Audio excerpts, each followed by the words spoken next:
The number of overdoses and overdose deaths due to heroin and other opioids is down in Greater Cincinnati in 2019.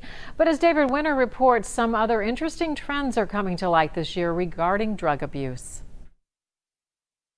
Since its peak in 2017, heroin and other opioids have been the main focus in the fight against drug abuse and decreasing the number of overdoses and overdose deaths.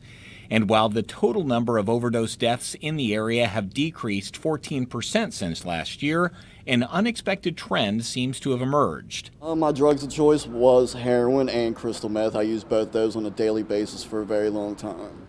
Derek is an addict. Half of his life, 18 years, spent trying to score, living under bridges, and alienating friends and family.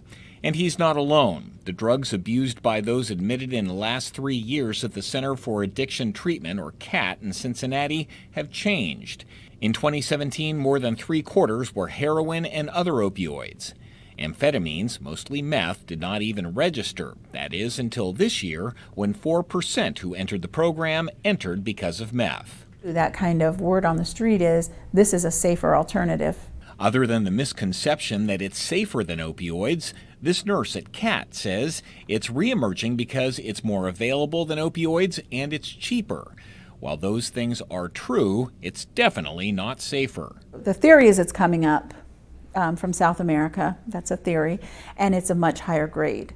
So that takes it to a different level than of what we used to see. And the trend line is that we're losing less people year over year right now, but we are one bad batch away from having that spike back up.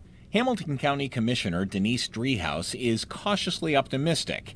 Opioid abuse is declining, but she says much of the decline in opioid deaths are due to a huge increase in the use of the counter-effect drug Narcan.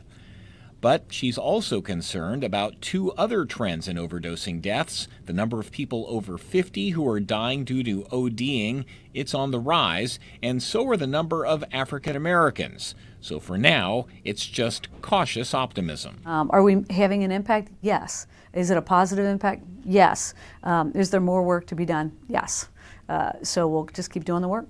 And hopefully keep impacting people like Derek Wyatt. I'm able to, hold a job. I'm able to be a brother. I'm able to be a good son today, all because, I wanted something different. Well, the nurse at the Center for Addiction Treatment says meth is much more dangerous now than it was in the 1980s and 90s because the dealers are lacing it with the same thing that kills so many opioid users, fentanyl. It provides a much more intense high that's also more addictive and more likely to kill. Paula. Thank you, David. The Center for Addiction Treatment says meth is one reason why the percentage of admissions for white people has dropped 8% since 2017, replaced by an increase of 8% in African and Hispanic American admissions.